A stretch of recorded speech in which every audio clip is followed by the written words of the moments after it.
At the entrance to the grand cathedral beneath towering arches and stained glass, a quiet man stood still clutching a single white rose. Elliot Eli Chambers, 85, wore a suit that had seen more funerals than celebrations, its fabric faded but carefully pressed. His hands trembled slightly, not from age alone, but from the weight of memory and loss. Today wasn't just another ceremony, it was the farewell of General Marcus Harrison, Eli's oldest and dearest friend. They had served side by side in the darkest corners of the Cold War. Eli, in Army Intelligence, Harrison in command. But only one had ever stood in the spotlight. A young usher in a black suit and earpiece stopped him with a polite but firm tone. "I'm sorry, sir, this section is reserved for family and distinguished guests. Your name isn't on the list." Eli offered a tired smile, lifting the rose slightly. "I'm not here for recognition. I just need a quiet seat to say goodbye to a friend."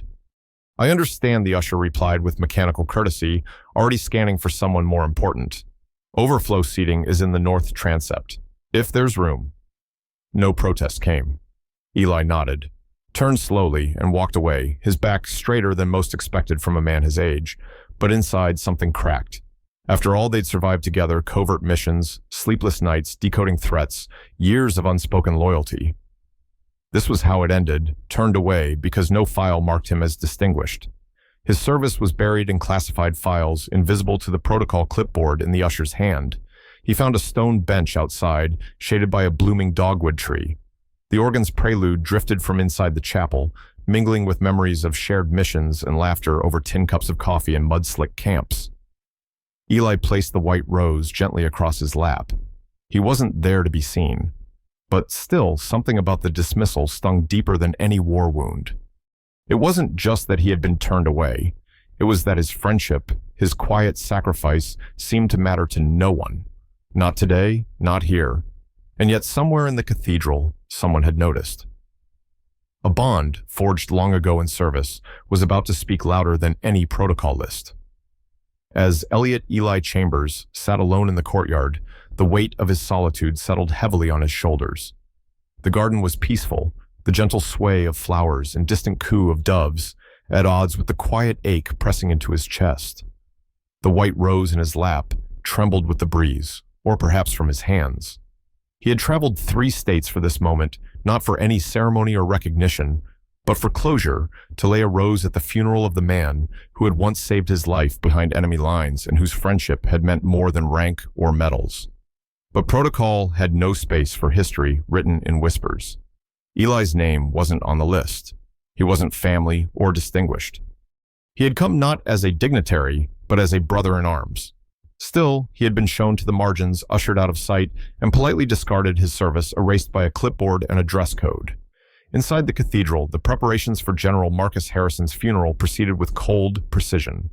Uniforms gleamed, dignitaries murmured in low voices, and floral arrangements were placed with meticulous care. Everyone inside had a name badge, a title, a rank. But no one inside knew who had intercepted a critical signal deep in East Berlin in '61 that saved American lives. No one knew whose quiet brilliance helped prevent an international catastrophe during a silent standoff in the Arctic. No one knew because those files were sealed, and Eli Chambers had never spoken of them, not even to his own family. And so there he was, on a bench just out of sight. But not everyone had forgotten. From a distance, another man stood still at the chapel's side entrance. Command Sergeant Major Alan Kearns, retired now, older and gray, but still sharp-eyed. He had once served as General Harrison's aide and remembered Eli well. He recognized the slope of his shoulders, the quiet humility, and the unmistakable weight of a man who had lived with secrets too heavy for medals. His heart clenched. It was a mistake, a failure of protocol, but worse, it was a failure of respect. Without hesitation, Kearns stepped away and placed a discreet but urgent call to someone who could make it right. General Alistair Finch, a 4-star general, and Harrison's protege, who was preparing to deliver the eulogy. Kearns didn't need to say much. Just the facts: Eli Chambers is outside, denied entry. He was Harrison's oldest friend. You know what that means. Inside the vestry, General Finch paused mid-sentence. The eulogy forgotten for the moment. His expression darkened, not with anger, but with purpose. Eli Chambers was not just a footnote in Harrison's life. He was part of the foundation. Finch turned to his aide. "Get me a microphone. Main chapel system. Now." Back in the garden, Eli sat quietly unaware of the ripples his presence had caused. The pain of being dismissed still lingered. He wasn't angry he'd seen too much to waste energy on that. But he was hurt. Deeply. The kind of hurt that comes not from being forgotten, but from being unseen. Inside, the congregation was about to hear a voice they didn't expect. One that would stop the service before it began. One that would force everyone from generals to senators to reconsider what it meant to truly honor the legacy of a soldier and to recognize the quiet heroes like Eli Chambers, who never asked for anything but a place to remember those they loved. The silence was about to be broken, not with fanfare, but with truth. Inside the grand cathedral, the hush of anticipation was broken, not by the beginning of the service, but by the sudden crackle of the PA system. The congregation stirred, glancing at each other in confusion. The organist paused mid-note. From the speakers came a calm but commanding voice, measured, composed, but laced with unmistakable steel. "Ladies and gentlemen, this is General Alistair Finch," it began. The room stiffened. General Finch wasn't supposed to speak until the eulogy, but there was no mistaking the tone. This was no ceremonial announcement. This was something urgent. "There has been a serious oversight." Finch continued, his voice echoing beneath the cathedral's soaring arches. "One of General Harrison's oldest and dearest comrades, Mr. Elliot Chambers, has been denied entry to this chapel due to an administrative error. He is currently sitting alone in the courtyard holding a white rose, believing he was unworthy of entry. Let me be clear, he is not only worthy, he is essential." A collective breath caught in the congregation. Those seated near the front, the high-ranking officials, the diplomats, the Harrison family, began to shift uncomfortably. This was not part of the program. Finch's voice grew firmer. Mr. Chambers served alongside General Harrison from the earliest days of their military careers.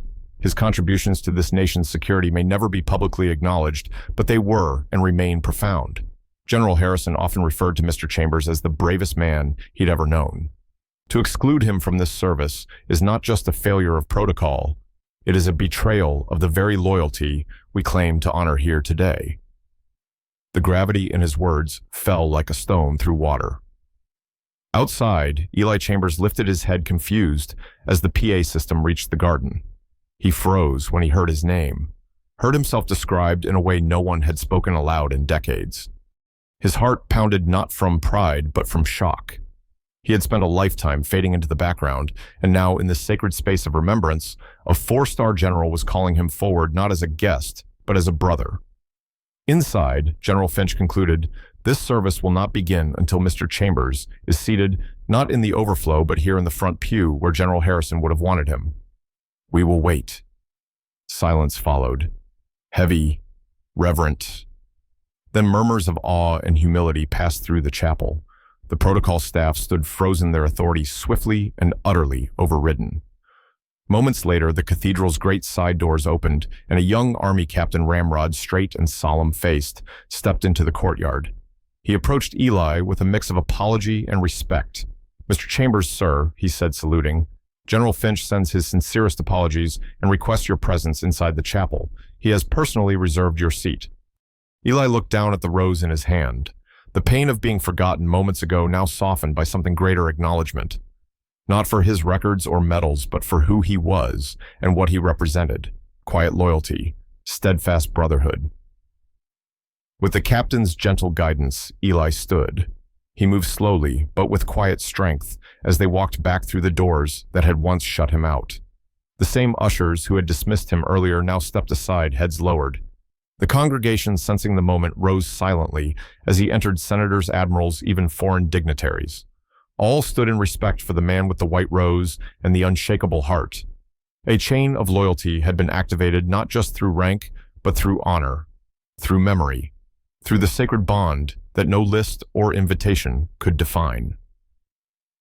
As Elliot Chambers stepped through the towering arched doorway of the cathedral, escorted by the young army captain, time seemed to hold its breath. The hush that fell across the congregation was absolute and unnatural stillness in a room usually accustomed to order, routine, and reverence. But this was different. This was not silence born of tradition. It was a silence born of realization. Every seat was filled, every uniform polished, every ribbon and medal glinting under the warm amber light filtering through stained glass. But no one moved. From senators to generals, cabinet secretaries to foreign dignitaries, every person stood as Elliot passed down the center aisle. His steps slow but steady, his hands still clutching the single white rose meant for his friend. It was not merely an old man walking, it was a reckoning. General Alistair Finch, standing near the pulpit, offered a small but meaningful nod, one warrior to another. He had paused the entire funeral for this moment, and now that choice was affirmed in the eyes of all present. As Elliot reached the front pew, the Harrison family stood to greet him. General Harrison's son, a brigadier general himself, extended his hand, with emotion welling in his eyes. "My father spoke of you often, Mr. Chambers," he said softly. "You were more than a friend. You were his brother." Elliot nodded, his throat too tight for words. The captain gestured to a cleared seat beside the family, the very place reserved for those closest to the departed. Elliot sank into the seat slowly, carefully, the white rose now resting gently in his lap. And then, almost in perfect synchronicity, the entire room sat again. Not a rustle, not a cough, just the echo of reverence lingering in the air. At the pulpit, General Finch took a brief step forward. This morning he began, his voice steady and rich with gravity. "We gather to honor the life and service of General Michael Harrison." But before we continue, let us take a moment to reflect on the power of quiet loyalty, the kind that never seeks recognition, yet defines our highest ideals. He gestured gently toward Elliot. Mr. Chambers was not on the official guest list. He wore no uniform, carried no title.